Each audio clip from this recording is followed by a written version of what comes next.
1984 case की सुनवाई supreme court में हुई है। याचिकाकर्ता गुरलाट सिंह जी हमारे साथ मौजूद हैं। सर, किस तरीके से सुनवाई हुई है 1984 से जुड़े केस के मामले में?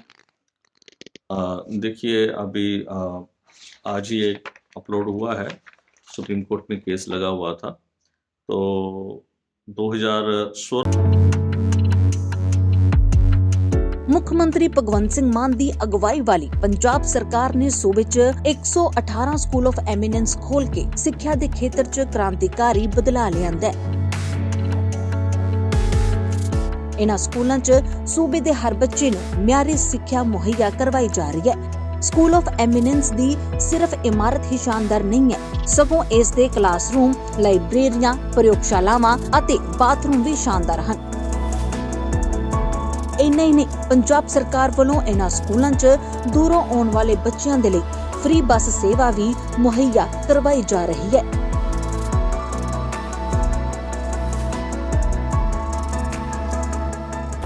ਸ਼ਾਮ ਵਾਲੀ ਸ਼ਿਫਟ ਜਿਹੜੀ ਹੈ ਖਾਸ ਤੌਰ ਤੇ ਸਰਦੀਆਂ 'ਚ, ਉਹਦੇ ਵਾਸਤੇ ਮਾਪਿਆਂ ਨੂੰ ਫਿਕਰ ਲੱਗੀ ਰਹਿੰਦੀ ਸੀ, ਹਨੇਰਾ ਹੋ ਜਾਂਦਾ ਸੀ ਜਲਦੀ। ਤਾਂ ਜਦੋਂ ਸਾਨੂੰ ਇਸ ਗੱਲ ਦਾ ਪਤਾ ਲੱਗਿਆ ਤਾਂ ਅੱਜ ਮੈਨੂੰ ਖੁਸ਼ੀ ਹੋਈ। 73 ਕਮਰੇ ਉੱਥੇ ਬਣ ਗਏ, ਸ਼ਾਨਦਾਰ ਸਕੂਲ ਬਣ ਗਿਆ, ਬੱਚੇ ਬੈਠੇ ਆ ਉਸ ਸਕੂਲ ਦੇ। ਤੇ ਮੈਂ ਕਈ ਕਲਾਸਰੂਮ ਦੇ ਵਿੱਚ ਗਿਆ, ਬਹੁਤ ਸਾਰੇ ਬੱਚੇ ਪ੍ਰਾਈਵੇਟ ਸਕੂਲਾਂ 'ਚੋਂ ਹਟਾ ਕੇ ਇੱਧਰ ਆ ਗਏ। ਕਈ ਬੱਚਿਆਂ ਨੇ ਮਾਪਿਆਂ ਨੂੰ ਦੱਸਿਆ ਕਿ ਮੈਂ ਉੱਥੇ ਜਾਣਾ। ਕਈ ਮਾਪਿਆਂ ਨੇ ਬੱਚਿਆਂ ਨੂੰ ਕਿਹਾ ਕਿ ਤੁਸੀਂ ਉੱਥੇ ਜਾਣਾ।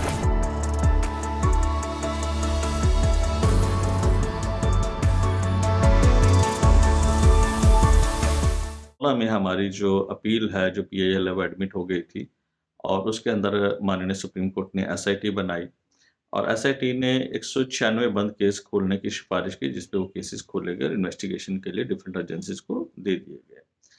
तो उसी के ऊपर जो है सुनवाई हुई है और जिसमें हमने ऑब्जेक्शन की कि हम सेटिस्फाई नहीं हैं जिस हिसाब से 196 केस इन्वेस्टिगेट हुए हैं।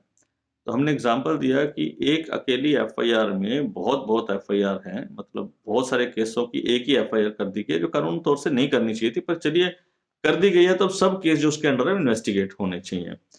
और उसके अंदर हमने एग्जाम्पल दिया कि एक FIR में 498 केस हैं जिसमें से 6 इन्वेस्टिगेट हुए हैं, बाकी 492 इन्वेस्टिगेट ही नहीं हुए। तो कैसे कहेंगे कि जस्टिस कैसे मिलेगा जब सारे इन्वेस्टिगेट ही नहीं होंगे।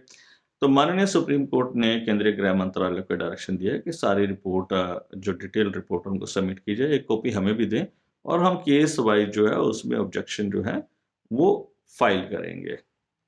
तो उसी की हम इंतज़ार कर रहे हैं, जैसे रिपोर्ट आएगी तो हम उसको केस वाइज जो है हम ऑब्जेक्शन फाइल करेंगे। दूसरा, हमने एप्लीकेशन डाली हुई थी जो भी पेंडिंग है कि जितने भी पुलिस वाले हैं जो उस टाइम दंगों के दौरान पोस्टेड थे, जब जेनोसाइड के दौरान पोस्टेड थे, जब इतने हज़ारों लोग मर गए, उनको प्रमोशनें दे दी गई, रिटायर हो गए, कुछ मर भी गए, लेकिन उनकी भी जिम्मेवारी बनती थी कि प्रॉपर FIR होती, इन्वेस्टिगेशन होती, इन दंगों को रोकने के लिए कार्रवाई होती, तो वो उनके अगेंस्ट भी क्रिमिनल कार्रवाई की जाए जो भी बचे हुए, और उनको जेलों में डाला जाए।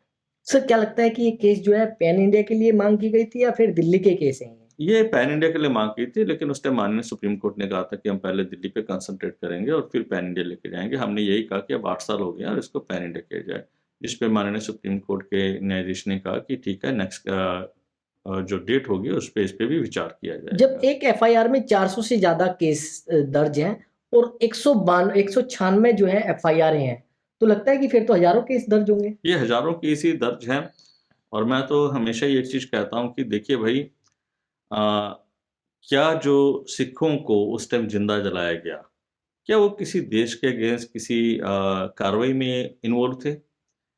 वो सीधे साधे लोग थे जो अपने कामों से रोजी रोटी करके अपने बच्चों के लिए रोजी रोटी का जुगाड़ करते हुए वापस आ रहे थे, और जिसको जहां मिल गया उसने पकड़ के वहां उसको जिंदा जला दिया। भीड़ को पुलिस की प्रोटेक्शन मिली हुई थी, कहीं कोई कार्रवाई नहीं हुई। 3 दिन ये नंगा नाच चलता रहा, जिसके अंदर मर्डर भी हुए। लोगों को मर्डर तो एक सिंपल वर्ड है, किसी को जिंदा जला देना। मतलब आप सोच सकते हैं कि वो किस मतलब शौक में होगा बंदा जिसके ऊपर तेल डाला जा रहा है, फिर उसको जिंदा जलाया जा रहा है, उसी के सामने घरों में रेप हो रहे हैं, उसी के सामने उसकी दुकानों को लूटा जा रहा है। मतलब सिखों का कसूर क्या था? क्या ऐसी गलत चीज थी कि आम सिख जो बिल्कुल क्रिमिनल, जिसका कोई रिकॉर्ड नहीं है, वो एक धर्म को फॉलो करता है, वो उस धर्म को फॉलो करता है, उस धर्म में पैदा हुआ है, क्या उसकी गलती है कि आप उसको सिर्फ इस नाम पे जिंदा जला दें? और मैं अभी देख रहा हूँ कि बहुत दिन से जो प्रियंका गांधी हैं, पहली बार लोकसभा में बोली, बड़ा अच्छा बोलती हैं, लेकिन उन्होंने मणिपुर की बात उठाई, उन्होंने डिफरेंट डिफरेंट चीज़ों की बातें उठाई, लेकिन क्या वो 1984 का भी बैग लेके आएंगी अपना लोकसभा में और दरखास्त करेंगे कि भाई हम कांग्रेस तो फेल हो गए, अब बीजेपी वालों की जिम्मेवारी है कि इसको पूरा न्याय दिलवाया जाए? क्या प्रियंका गांधी विधवा कॉलोनी में जाएंगी? इस शहर में विधवाओं के नाम पे बसी हुई जो कॉलोनी है 1984 के जो दंगों में मारे गए, क्या वो उनसे माफी मांगेगी कि हमारे पिता के टाइम पे हमारे पिता ने जो बोला कि बड़ा वृक्ष जब गिरता है तो धरती हिलती है, और उन्होंने इसको मान्यता दे दी कि जो हुआ वो ठीक हुआ, क्या वो जाके माफी मांगेंगी? वो तमिलनाडु की जेल में जाके श्री राजीव गांधी को मारने वाले लोगों से तो माफी मांग सकती हैं, लेकिन जो निर्दोष लोग मर गए हैं, क्या उनकी विधवाओं से, उनके परिवारों से माफी मांगी जाएगी? क्या वो जाएंगी वहां पे? ये मेरा एक सवाल है उनसे। क्या लगता है कि इंसाफ में कहीं ना कहीं देरी हो रही है? सुप्रीम कोर्ट से विश्वास है आप लोग? देरी तो देखिए कि इतनी हो चुकी है कि 40 साल बीत गए, इससे ज्यादा देरी और क्या हो सकती है? बहुत सारे लोग इस न्याय की उम्मीद में स्वर्ग से धार गए, वो नहीं रहे।